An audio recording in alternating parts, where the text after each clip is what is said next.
Hi, this is Alan Foggen. I'm here today on an interview with my sister, Melinda Davidson.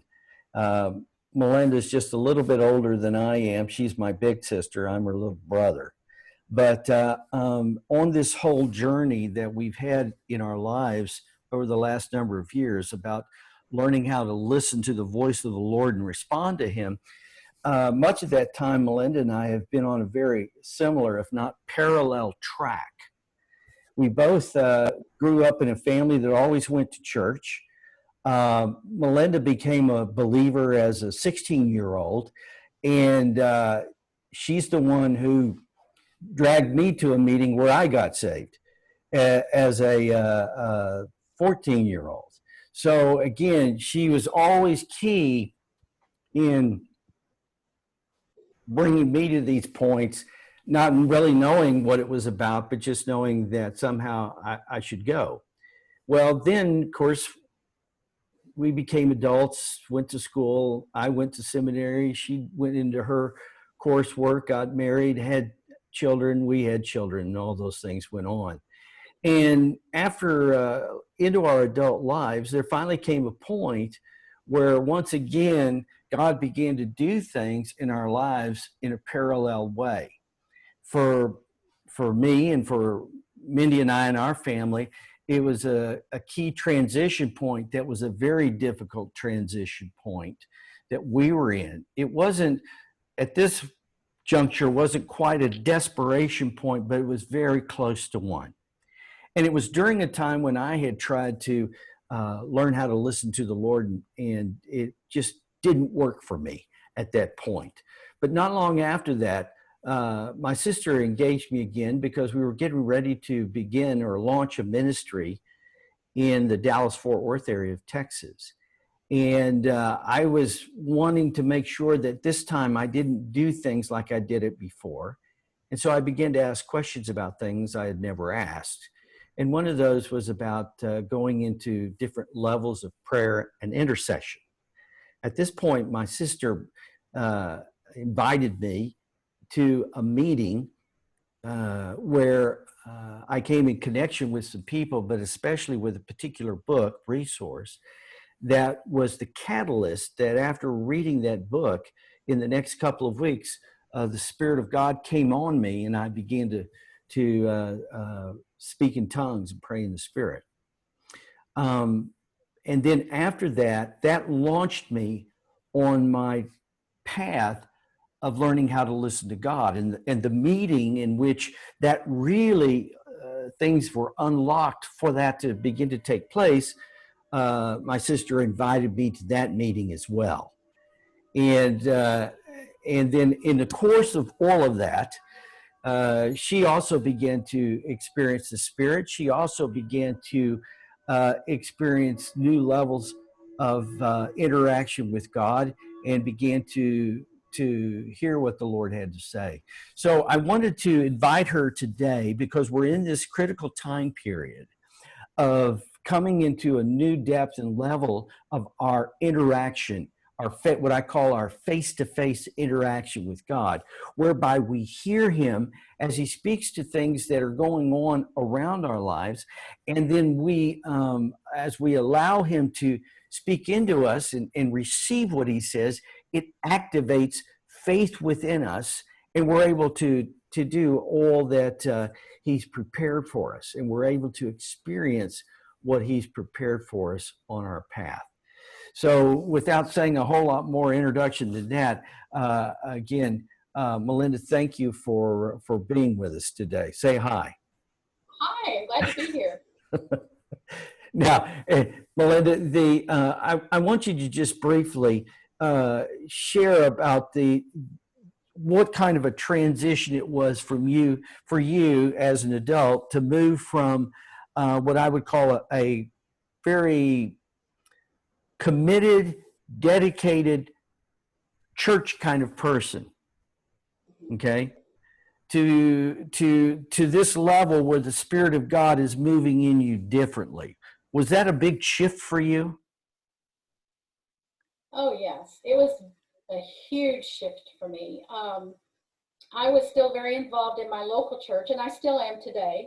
It is an evangelical Christian church, and it's they don't talk about this sort of thing there. So I had to really ask the Lord to help me find places that would teach me the right thing, just explain to me what this means to go deeper with God. And it was then that the Lord began to take me into opportunities that I couldn't have even imagined. That just, I mean, my husband was very willing for me to go to some of these events that talked about these sorts of things.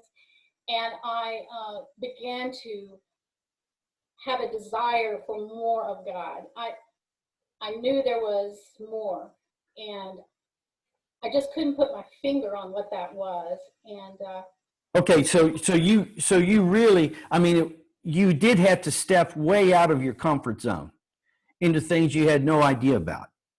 absolutely, yes. Okay. And so did everything go smooth and well from that point on? No. I, I I guess with anything new, you think everything's gonna just fall into place immediately, and like you're gonna have an easy route getting to the next step. But for me, and I think probably for most people, it is a slow learning route. It's something completely new. And so as I was struggling with that and understanding, hearing his, thinking I heard his voice, and then thinking, well, what if I didn't hear his voice? What if it really wasn't? And then people around me saying, oh, you can't hear his voice, you know, that type of thing.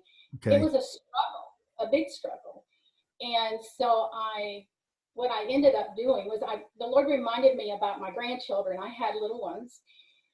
And when they were learning how to walk, you know, they didn't learn quickly. They toddled and they held on, and then they let go, and then they'd fall on their little bottom and that sort of thing. And I remember thinking, you know, with a child that's learning to walk, you don't just kick them around when they don't get up and walk immediately. It's a process, and you have to practice, practice, practice, and finally they start walking. So that's what I realized, that was what was happening to me. It was a process, and yes, I made mistakes, but there were a lot of times that I didn't make mistakes. So I think I had to be okay with that, and Yeah. that was a challenge.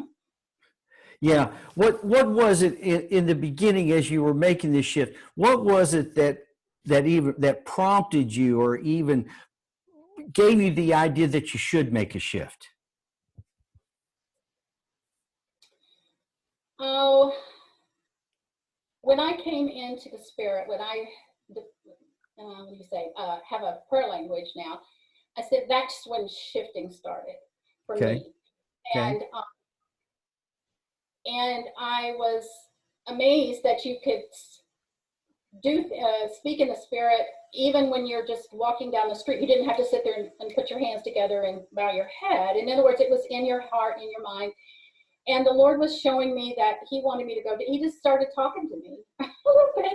I just began to, little by little, realizing that something was missing. I mean, it was just something, it was just a feeling I had that something was just not completely there yet, you know, that there was more to this. And he'd wake me up at night and talk to me. And I think the first time he called me by name, that was huge. I mean, when he said my name and that he loved me, it was like my entire body just completely went into praise. And I just sat there going, I can't believe he just talked to me. You know, those are the kinds of steps I took. Okay. Well, let me ask you this: for those steps to happen, did you go to classes? Did someone teach you this would happen like this? How did that happen to you? Did it surprise you? Well, I think I had you in my life. Yeah. So you were experiencing things, okay? And God just brought me into contact with several people who began to share things that were happening to them, okay? So sometimes that helps me just to hear somebody else talking. That's why these videos that you're doing and all is encouraging to me, because it just shows me a different aspect maybe I hadn't thought of before in a different way. So I think it was that. It was listening to others, but then also then wanting it for myself. I mean, why did I even want a prayer language? I mean, there was something in me that said there's more. And I had been Right. searching for that, and there was and I couldn't do it on my own. For some reason, I guess it was all that religion stuff in me that was telling me it couldn't happen. And so I had to get out of that. And that's when that changed my life. And yeah. So, Yeah, because you'd been, like you and I both had been involved in many, many Bible studies and prayer meetings and worship settings and stuff for years before we came to this point. Those things didn't bring us to those points, you know? No, and I was over in my prior church, I had a responsibility of leading the prayer ministry. God took me through a whole lot during that point. Yeah. A whole lot. And I grew a lot during that because I had to be honest with my pastor that I was now had this prayer language. I wanted to be open with that. So if he felt that I should step down, that I would. But he didn't. He said, Okay. nope, stay right where you are. And I appreciated that. And so I was open. I didn't try to keep that secret. And I also shared it with my family. I shared it with all my children and my husband and some of my friends. And so I was not trying to keep it a secret completely. Yeah. Yeah. Yeah. Now, the one thing that people don't know about you, and that's been a big part, voice. When we talk about listening to the voice of God, voice has always been a big part of your life. Yes. Since you were a small child, 3 or 4 or 5 years old, you began singing as a vocalist, especially in religious settings, eventually in school settings and other settings, but primarily in religious settings, right? Yes, that's correct. Yes, no, I remember well because I went to all the recitals and went to all the performances where I got to listen to you. And then you played in our home, and it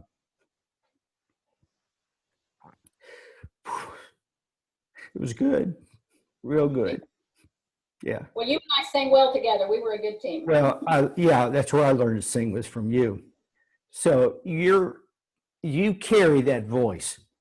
But there came a point in your life where something happened to your voice. Okay, I want you to just talk a little bit about what led up to that time. Okay, I mean, what things were like going up to this time, what happened, and then what eventually happened. Well, I had a growth. No, before you go there, now for those watching this, we're brother and sister, so we can do this. Okay, we can stop each other. Before you go there, I want you to talk about your history of your voice and how you used it to serve the Lord. Well, I had been singing since I was 3, and all my life I had considered that to be a part of who Melinda is. It was my identity. Okay, and so going through high school and college, I even was a voice major at the university level for a while. But because of some other problems, I ended up changing my degree. But I was given opportunities to sing and do things that I never thought I could do. And that was because I had a decent voice. People said it was really pretty. I don't know. I can't say that so much about myself. But anyway, I really did feel that was a gift from God. And when I would sing for church or weddings or whatever, I always gave it to the Lord, and I asked him to help me to sing with him, and that he would sing through me. I just did that. That was normal. So that was where I was. I was singing a lot. I sang in groups and organizations I was a part of. So I loved it. It was who I was. It was how I worshiped. It was how I felt good about myself, because it set me apart. I felt like I was always struggling in my classwork and all that, but I was set apart in the music category. So that made me feel better about myself when I had something special, that type of thing. And then do you want me to go further then? Well, so then as you go through adulthood and so forth, and start having kids, you're still singing. You were singing for a Christian women's club. You were actually traveling different locations for different kinds of meetings to sing and to share some things at those meetings, right? Yes, I did. I shared my testimony, and Yes, and I worked with groups like that. So then, what happened? Well, at one point, I was working at a university, putting one of my children through college there, and I developed a physical issue that meant I needed to have some surgery on my thyroid. I had to have it most of it removed, and when my husband and I were in there talking to the doctors about it, he said, my wife is a singer. She sings all the time, and we're just asking, how are you going to make sure that she can come out of this being able to still sing? And they were very, very positive and said, oh, well, there'll be two of us in there. When we're in there together, we'll be able to make sure everything's working properly, and she'll be fine. And, they give you this long list of all these things that could go wrong, and you have to sign the bottom of it to say if these things happen, you're not going to sue them or whatever. And so we did that, and I went in for my surgery, and yeah, they did some damage. That was very difficult. I couldn't sing with any strength anymore. I couldn't hold a note for lengthy time at all. I had nothing like that I used to be able to do. I had several issues with it, and they were all keeping me from being able to sing like I did for all those years. Everything stopped, everything changed. It took me, unfortunately, about 2 years to grieve that, because it was almost like cutting off a leg or an arm. It was so much part of me that I just could not, it was just hard to deal with. And Well, I finally got it was never a gift that you kept to yourself. So there were many other people who enjoyed it. So then you go through a period of time, and we'll talk about that more in just a minute. During this period of time where there's no singing voice, where you've lost your sound, where the sound of your voice was no longer what it had been. Okay. You also went through another set of circumstances that were also quite difficult. What were those? Okay, I'm not sure which circumstance. About mother. Oh, okay. Yes. In 2012, my parents ended up needing to move to an assisted living area here in my area where I live. And so that's what happened. So I was working full time at the time and helped them get situated in this new location. And then my father died not long after moving there. My mother, we moved her into memory care because of her cognitive issues. So my dad was gone. Allen was doing a lot of traveling all over the world, so he was very busy. So it was really pretty much up to me to be there for mother and to help her to get through this. So that was probably, dealing with someone with Alzheimer's is a challenge to anyone. Fortunately, she was living there, which was good, and I was able to go see her very often. She didn't live far, and I would spend hours and hours, 4 hours at a time with her. And I watched her in and out of hospitals, falling. She was a fall risk, and she was very anxious, and there were so many things that would come up that I would need answers to. And Alan, I didn't know the answers, and mother was not where she could explain it to me because she couldn't remember. Doctors were asking questions, things were happening to her. I was watching her just struggle so much. I think I have never cried that much. I did all of my grieving prior to her actual physical walking into heaven. It was so difficult. I was desperate for God because I could not. You were gone a lot of the time. Not that I couldn't have called you, because you were always available to call. But as we know, I was here, so you could travel. And so I felt so overwhelmed with this responsibility of my mom. And it was eating my lunch. But I knew that I needed God, and he was the only one I could turn to. I was totally dependent. No one else could help me. I was just desperate. So that's when everything shifted in me. I had to listen to him. I clung to him for every day, every breath I took. It was just, I was just desperate. What in the middle of that time, how did your interaction with God shift? Okay, and what kind of changes did you see? What I saw the most was that he answered me. He talked to me. He literally, there was moments where Mother was doing something so unusual and it was very concerning and she could easily fall. And I would go to him and say, Lord, I don't get it. Here's what's happening. And what am I supposed to do? And he would tell me what to do. But you know, that part of me that still wants to be in control would say, oh, that doesn't, because what he would tell me to do just did not make any sense. Just didn't make any sense to me. And because what he was asking me to do seemed like it would make the problem worse.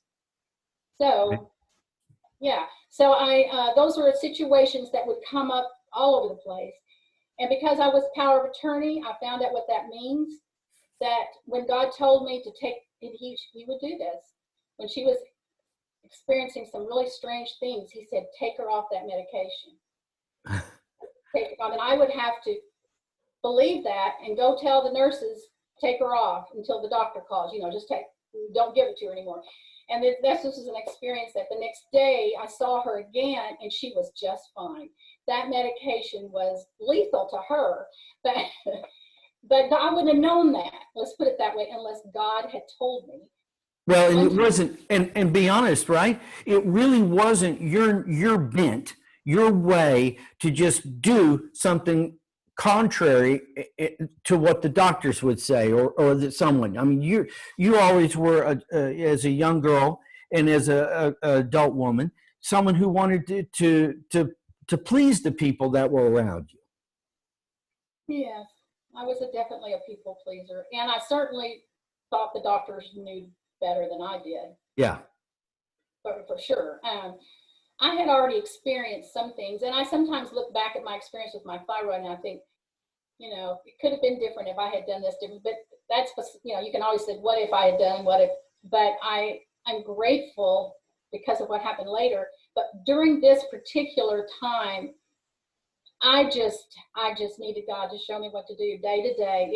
I wrote it all down in a journal. So the other day I went back through it and I just amazed at all the ways God would just tell me things and have me do this and have me do that. And it was just amazing. Alan, the interesting thing is I have tried to share this information with people that I know who are experiencing stuff like this. Yeah. I don't think anybody hears me. They all look at me like I'm from another planet because it's like, what? Why would you do that? Well, I'm so grateful God threw me into this situation. You weren't around. My daddy wasn't around. My husband was working. It was up to me to figure out what to do. But there was one experience that I have shared before that I continue to share if it's okay for me to. Yeah. Have time. Yeah. Well, I was sitting down in my living room having a pity party. And I was thinking to myself, I am the responsible one. I'm always the one that has to, you know, I'm sorry, Alan. Yeah. I'm the responsible one. I'm the one that has to take care of Mother. Why, Lord, are you doing this to me? Why? I'm not good at this. I'm not blah, blah, blah. And then finally it was like, he looked at my face and I swear to you, it was his eyeballs to my eyeballs, I believe, because it was so close. And he said, 1, you are not responsible for your mother. I am. 2, I want you to love, what you are to do, Melinda, is to love your mother well, listen to my voice, and do what I tell you to do. Can you do that? That's what he said. And I went, okay. And it was like when I said yes, when I agreed with what he said, when I didn't argue with him, like I could do sometimes. And I was actually able, at that point, when that happened, all of that feeling resentful and fearful and all the things about being the responsible one, it just, all that just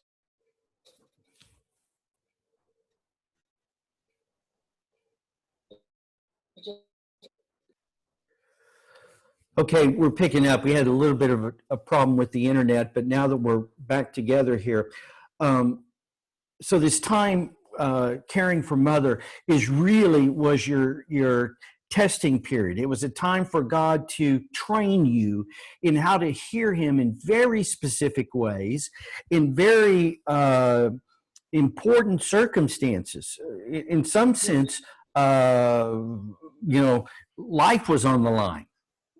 Mother's life was, and so, and all the things that you might have relied on before were no longer available to you. Correct. So during this time, how did it change your whole perspective? I mean, God's speaking to you very directly. He's telling you things you've never heard before, okay, about yourself, about others. How did this begin to, what did it do inside of you? How did it make you feel? Okay. Well, I can't tell you that everything was rosy once that experience between the Lord and I happened. You know, when I was talking about, okay. But, you know,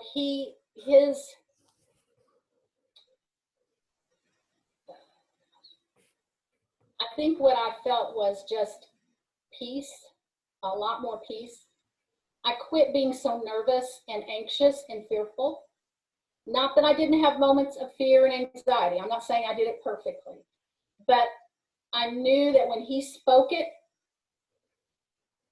the words to me to do something, that he would then make it happen. You know, it came power. There was power involved in that. So I learned that from you, understanding when the Lord speaks to you that it takes on a life of its own. But you do have a choice at that point whether to agree or to not agree. And I realized that that's very important because later on when he spoke something to me that's pretty special, I had a choice then as well.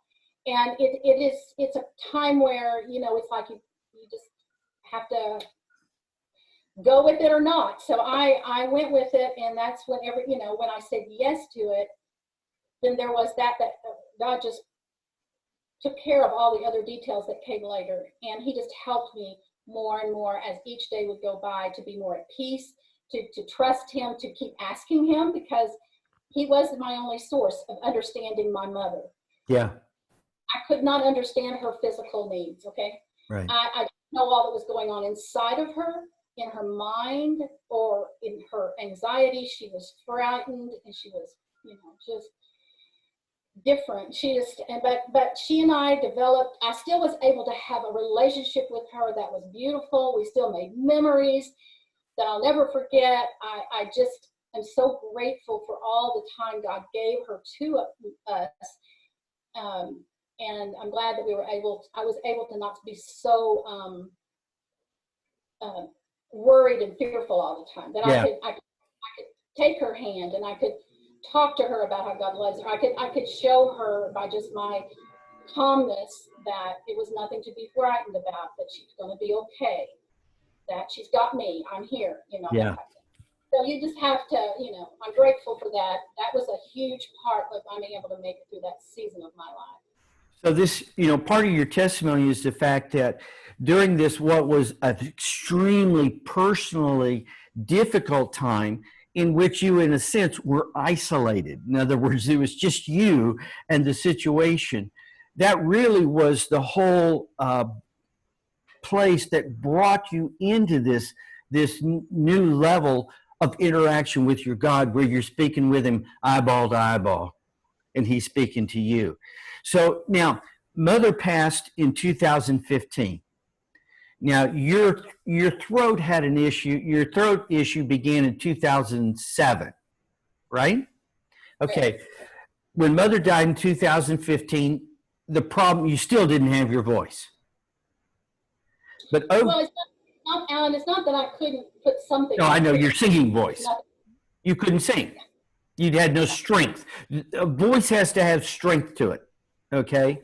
And so anyway, over the next year, from 2015, March 2015, till basically, let's call it March 2016. It maybe wasn't quite that exact. Okay.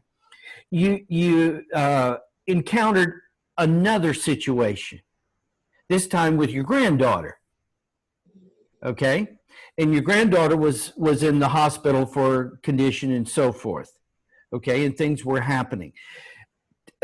Without going into a lot of detail about what her condition was, just knowing that it was a difficult time, a time when it's easy to become afraid or fearful or worry and all these kinds of things. Having come through this time with Mother, you now come into this time. Describe the difference this time. Tell what went on with you there, how it was Well, different for you. well, this was different.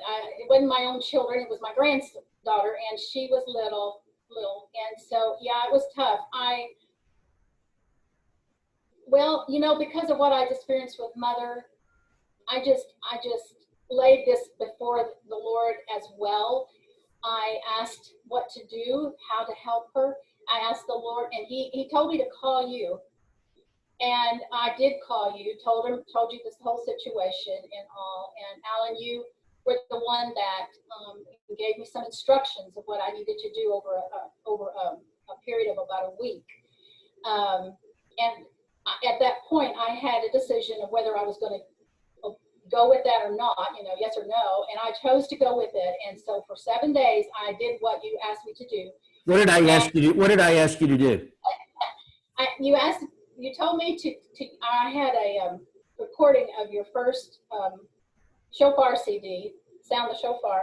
Yeah. And I had an app. There was an app that you all had on there for a while. You don't Yeah. have the app. But the app gave you an opportunity to play certain sequences of Right. the shofar. And you told me what the sequence was to be. You told me there was so many of this and this and that. So I was able to make that happen on my phone. And then you told me to call them and call the kids, and then I ended up playing it over the phone so that they could hear it. And I played it for 7 days, like you had said. And so I started and I ended just like it. And she was in the hospital, and they could not figure out what her problems were. She was having all kinds of issues. And by the end of the week, she had come home, and that's when she just got better. I mean, she had one little setback at the beginning, and then she was fine, and they never could figure out what the problem was. But I did follow through, okay, which is huge for me to follow through. Yeah. And that was, that was in 2016. Now, so then, a very short time after that, what did the Lord tell you about your voice? It was in my journal, or I simply would not have remembered it. That's why, to me, it's very important to write things down that God tells me. In my journal, wherever He speaks to me, I always highlight it in yellow. That way, I know it's Him. And the other things I put in there all the time that I say, but then when He speaks. So anyway, I just, He told me, He said, Melinda, He said, in one of the times He was speaking to me, He said, I want your voice. I want to give you your voice back. I want your voice to be healed. And my response to that was, thank you, Lord. I would love that, but I wasn't expecting it, to be honest. But it was a nice thing that He said to me. Sound like a courtesy, huh? I mean, because come on, I didn't have a thyroid, and this has been messed up for 9 years, and it's like I just figured I was going to go to my deathbed with this issue. I didn't think anything else. Yeah. And then 2 days later, that was on, I guess, a Friday. And then on a Sunday, I was in church, my regular church. And my husband plays the tuba, so he was getting ready and with the orchestra. And anyway, and I was just sitting in a pew, doing nothing but waiting for the service to start. And Holy Spirit just said, I've healed your voice. He first said that. He said, Melinda, I've healed your voice. I want you to open your mouth and sing the whole service, and I want you to have fun. He was telling me all these things that I had been wanting for 9 years to do. And I sat there shocked. My whole body was shaking, and I was going, it's another point. Do I trust Him and agree with Him or not? What am I going to do with that? Yeah. Well, so I chose to trust Him. I chose to say, yes, Lord. I sang through the entire service. Never got a sore throat. Normally, if I sang even a little bit, at all, just trying to sing, I would get hoarse, where I couldn't talk at all. And I could not sustain a note. And I could not get up high like I used to. So there was none of that prior. And then he told me he healed me, and I was sang through the entire service, and I sang up high, I sang up low, I sustained a note, and I didn't have any hoarseness. It was like, he just did it. I mean, he was like, okay, thank you, Lord. I mean, it was just, I was just crazy happy. And then throughout the next several months, I tested. Yeah. Because I knew in different situations how my voice had reacted in the past. And then all of a sudden I started trying it in different things, and yeah, but anyway, and God won, you know. So he did heal, but it had been 9 years since I'd used those vocal cords. Okay. So even though he gave me this wonderful opportunity to sing that day and some other days later, there came a point where he told me he wanted me to take lessons from a teacher that I'd had before. And I did, for voice lessons, and just for stretching. It wasn't to sing. It wasn't about the singing voice. It was about just stretching. It's like muscles or anything in your body. Yeah. You've got to strengthen. Rehab. And so I went through 1.5 years of that. Yeah, and he kept telling me, I will tell you when to stop your lessons. And I would get to places where I sounded so horrible, and I hated to hear myself sing because it was nothing like what I'd done before. And my voice teacher, who I love dearly, she's a strong Christian anyway, she would tell me more things about my voice that she could hear, but I couldn't. And it just, some days I'd get back home and I'd think, oh, Lord, can we stop this? This is driving me crazy. He'd say, Melinda, I said I would tell you when it's time to quit your lessons. So I don't know how many times he told me that. But at the very, very end, at 1.5 years,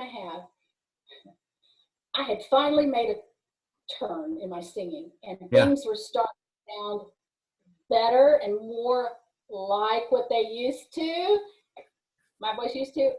And that's when the Lord said, okay, it's time to stop. I went, no, I mean, I'm just now getting there. And he said, you got to stop, and you're going to tell he just told me what to do, and I did it. And that was the right thing to do. But it was just that he told me, he says, I will now become your teacher. Wow.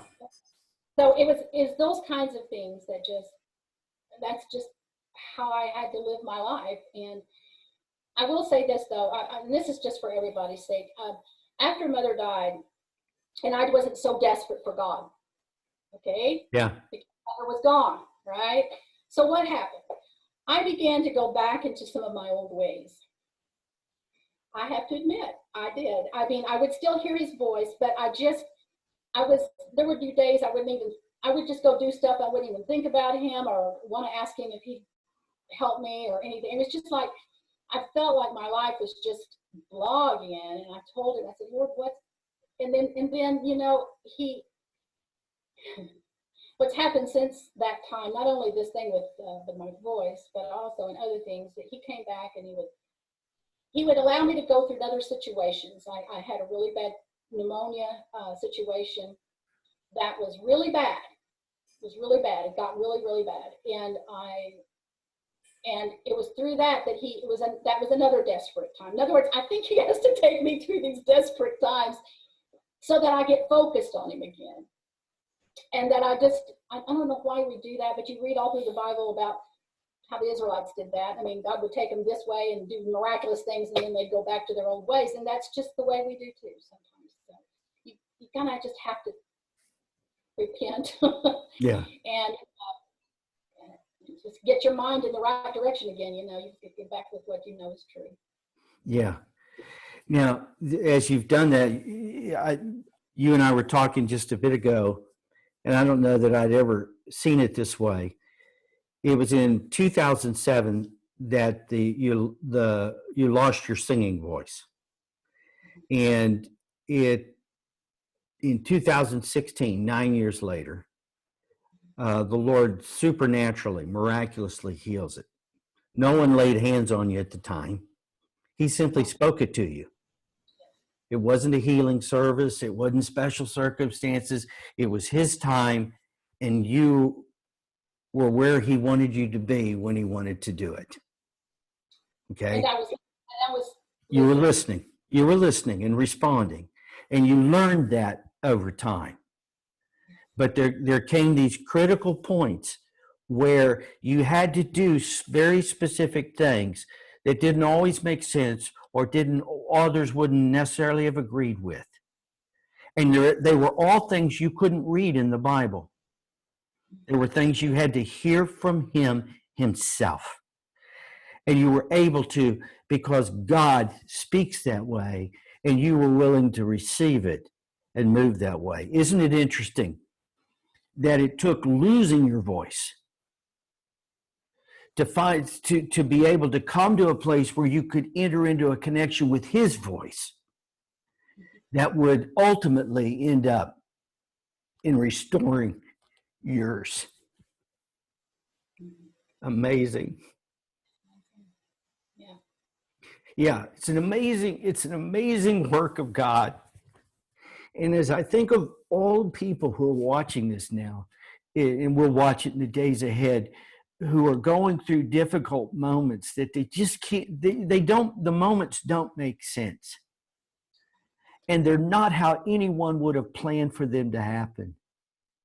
But there's such a mighty work of restoration that God wants to do for those who will simply let him say what he wants to say and will do what he says to them. It's a mighty thing. You don't have to have a degree to do this. You don't have to have years of professional ministry experience. None of that counts for any of this. What you've experienced, truly, I would give up years of ministry to have this kind of experience. And I have had those kinds of experience, and I had to give up ministry for it. And you had to give up things for it to get there. But you got there, and God is taking you even further beyond that. So anyway, I thank you for sharing those things, deeply personal. You're welcome. Thank you for asking. It's nice to be able to do that.